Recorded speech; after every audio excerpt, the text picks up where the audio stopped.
to the Whitney and saw the biennial. Well, there was a woman, a painter that I really like. Well, she had a show up at the New Museum for which she had painted 17 new works.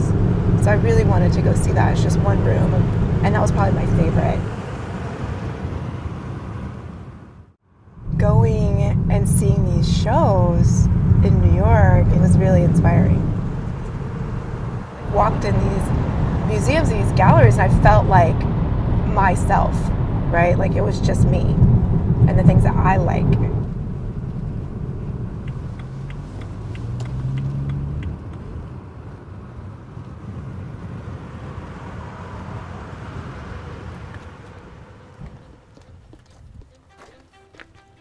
I picked this career because there are moments when I'm teaching something really difficult, or, you know, I literally get to see like the light bulb go off, right, in people's head when they finally understand what is this idea of being with a capital B.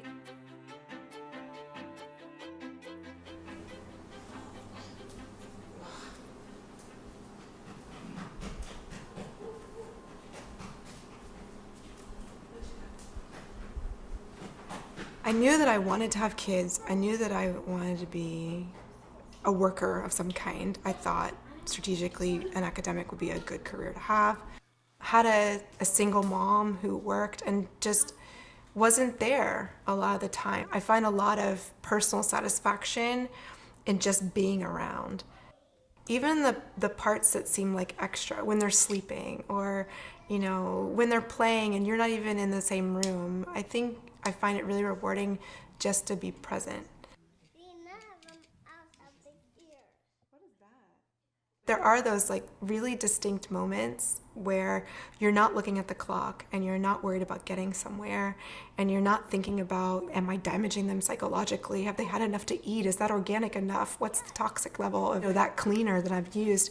And you're just there and you're just in it and you just see them smile back at you.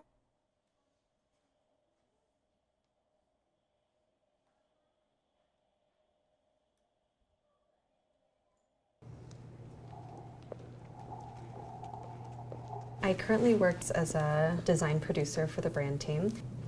I get to work with designers and I get to help facilitate them getting lost, so to speak, in their creative world and to really spend time brainstorming new ideas. Whereas I'm kind of keeping time, keeping schedule, and making sure that we're handing off deliverables. My husband and I were invited with a bunch of other veterans, and they flew us out to San Francisco. I was mind blown. It's a creative industry, it's fast paced. I have the same goals and missions. This is where I need to be.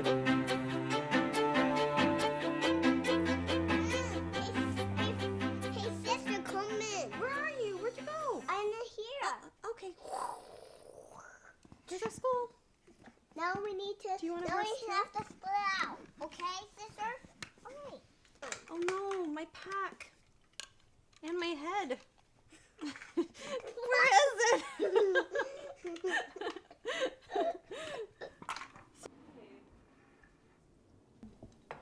I'm wearing braces, so I can't just eat cookies whenever I want like you. Mom. Okay, sorry though. When I hear the word mama, like, mama, watch me, or just look at me, and they find me so important. Look how I make the sandwich. This is so amazing. How could you live without this?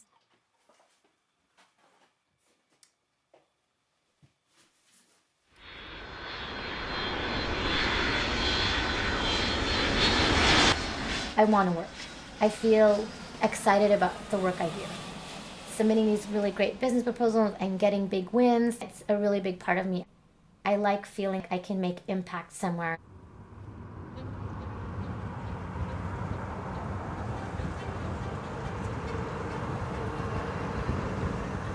I'm in charge of fund development for critical programs for the poor in both Colombia and the Philippines. I felt the need to work with women who didn't necessarily have the networks, the connections to pull themselves up from their bootstraps. They just need a little bit of help. I'll be in New York City in the next couple of weeks, and then Mexico City in a month, and then possibly Argentina.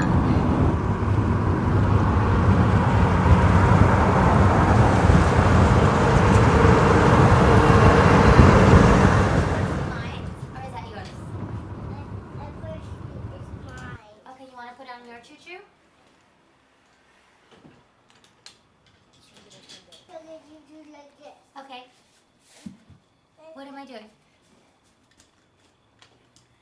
Like this? Like this.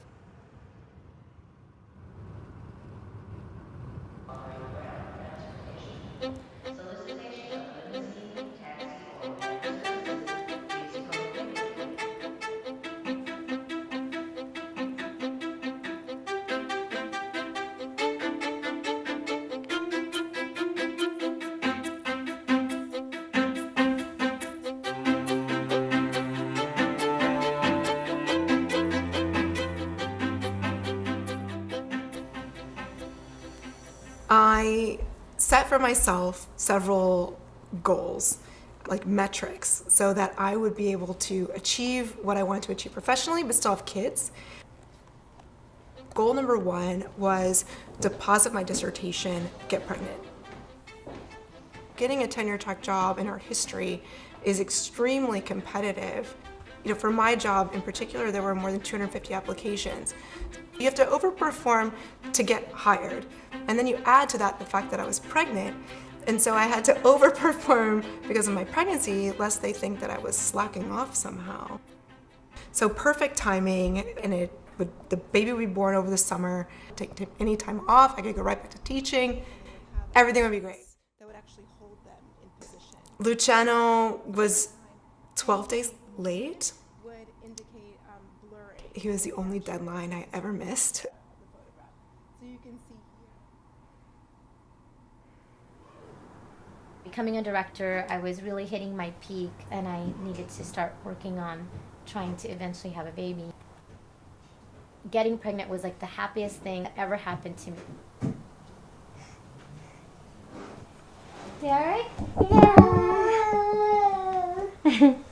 Love you, Derek. I want this. You want what? What do you want? I want to squeeze you down. You want to squeeze me down? What? Oh, you want to... Oh.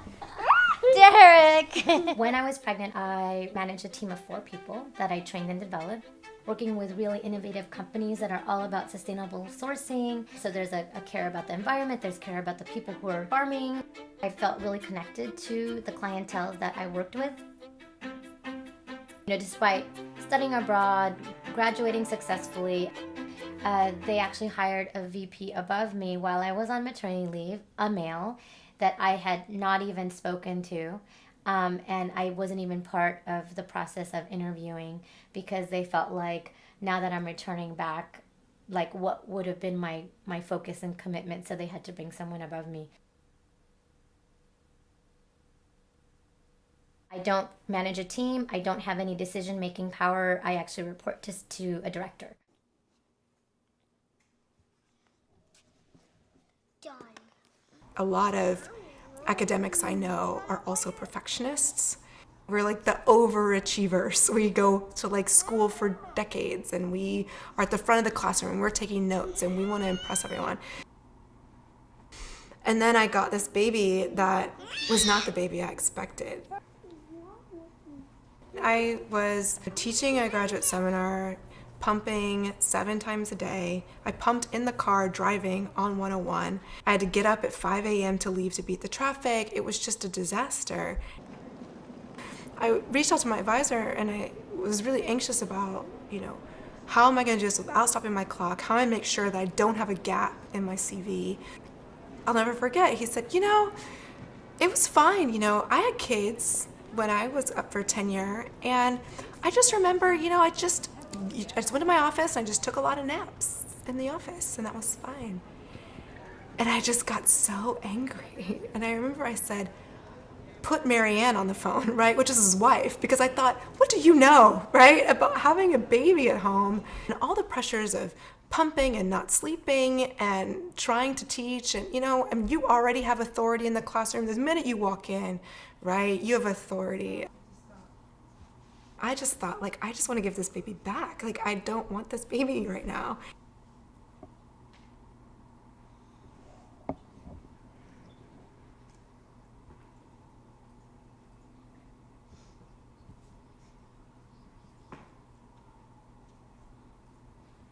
My mother raised me with the idea that being a mother is one of the greatest things that you could do in the world. You're not going to get a husband if you don't know how to cook. You need to keep a clean house. Before I had children, I wanted to be a stay-at-home mom until they went to kindergarten. Mother's at home with them. I'm the one teaching them. I don't want anyone else to be teaching them. I knew I wanted to be a mother, but I was losing the identity of being a working woman. Even when I was at home with them, I always still wanted to do something. And I think that's why I signed up for the MBA program. I was at home with this newborn that just wouldn't stop screaming, and I didn't know what to do. I'm this person who can do anything and everything, and yet I can't even do this. I knew that I was going to break.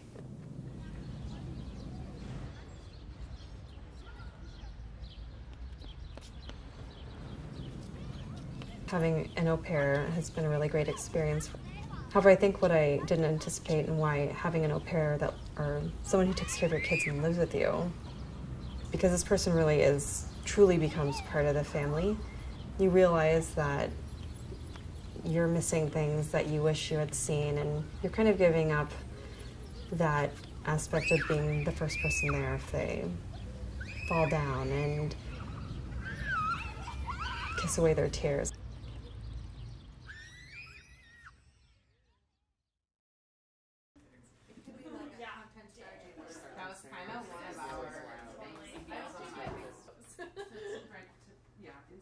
And I do think the lighting investment is absolutely worth it, even in that space, because that will help. It'll help the Instagram. My first child, I put off my book. I was pregnant with my second, and I, thought, wow, like, I really want to spend more time with the second as a baby than I got to with the first. I went back too soon, and I thought, how can I do this but not miss out on the babiness? I'll get it. I'll just hire a nanny. I'll only work when she's sleeping, and then I'll get all the baby stuff in. And then I realized the thing that I missed with the second was I missed just holding her while she was sleeping. I never did that. I never held her while she was sleeping.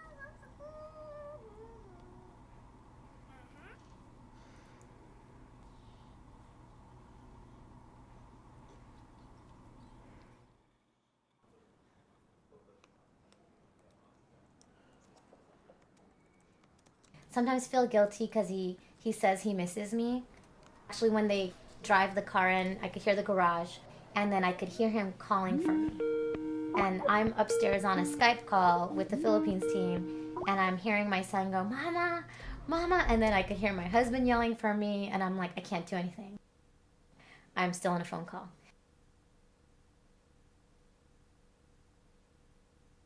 Start going that way. 从那边走. I can't go. You can't go. Why? And he's right out here. Okay. There, Daddy fixed the train track. 你要不从那边走? I feel guilty when I don't get to go to the Academy of Science and spend 3 hours and seeing his eyes like light up, seeing the white alligator. I feel like sometimes I miss out on those moments, and my husband will send me photos and it's like I'm there but I'm not, and then they'll call me and then he just says like, "I love you, Mommy," and I'm thinking like, oh my God, I'm working. What am I doing? Why am I working on a Saturday? I should be at the zoo. I should be at the academy. What am I doing?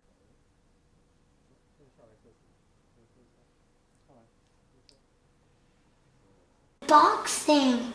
Yeah, boxing. I love boxing. What's that word? Basquiat. Basquiat. Boxing violence. Who's that?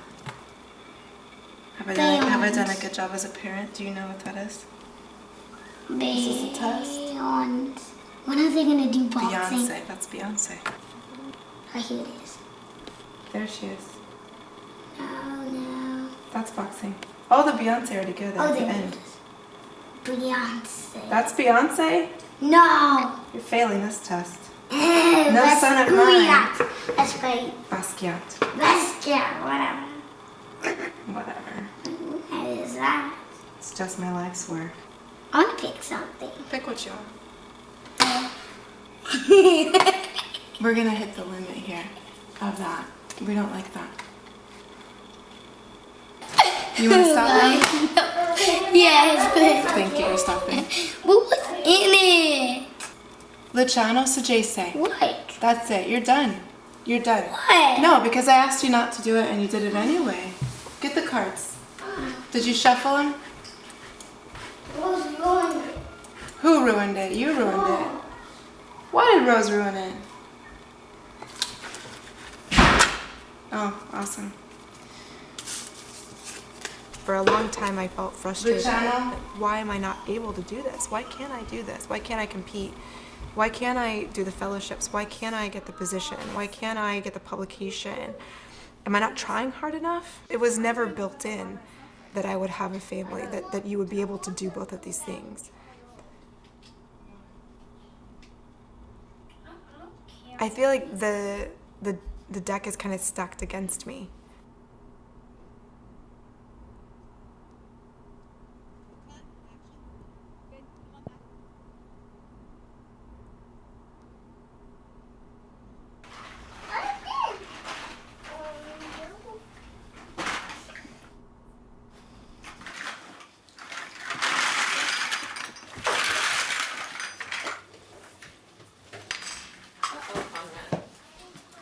Because I do set so many goals or challenges for myself, which might seem like a good thing, and then I overdo it, it starts to become a burden and overwhelms me, and I get really stressed out about everything.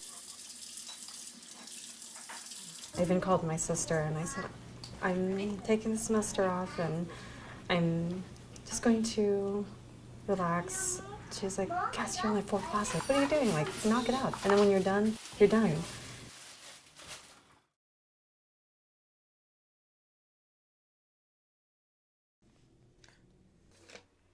I'm not very good at artist. Well, I think you're a pretty good artist, but you just need to practice. Salon has what? Oh! It's okay. It's all right. It's all right. Put It's all right. on It's all right. yours. It's okay.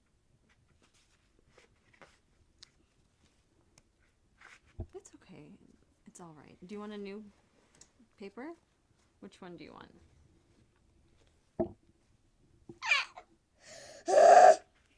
Yeah, it's all right. It's okay. It's okay. Look at this. It's okay. I think I reached a breaking point for sure. And I'm not going to let this job go. You know, I really like working here. I'm obviously not going to let my family go. I have to give something up, and it's going to be school. So why am I even doing this? Why am I doing this MBA? What am I going to do with it? And I think it's just hard because I've just always had this mentality, if I don't do anything, then I'm nothing.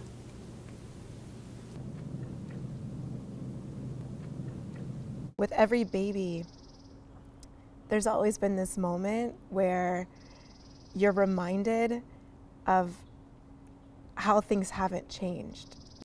After maternity leave, I get this email from my dean and it says, "Oh, I hear you're interested in being graduate chair. You should know that we're taking nominations now." And I thought, well, that's strange because this is the same dean that told me I would come back as graduate chair. I felt like I was pressured to giving up my administrative position so that I could take this other position that was promised to me. And, you know, I really feel that I'm being, you know, punished for taking time off. At this point, you know, I went from undergrad chairship on my way to graduate chairship to nothing.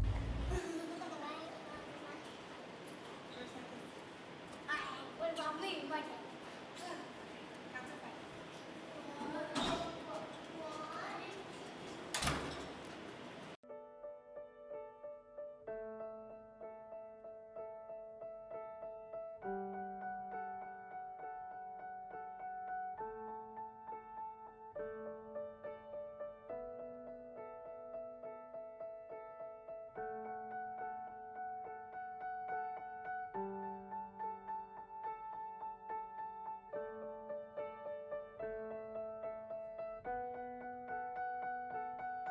It can be heartbreaking, but to realize that, you know, you're not special.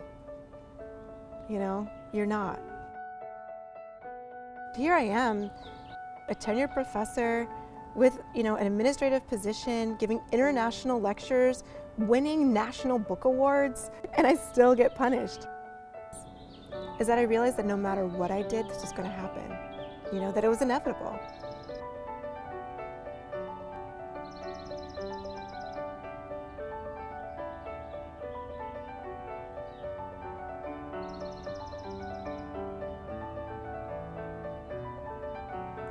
I accept my place in sort of this history of other women.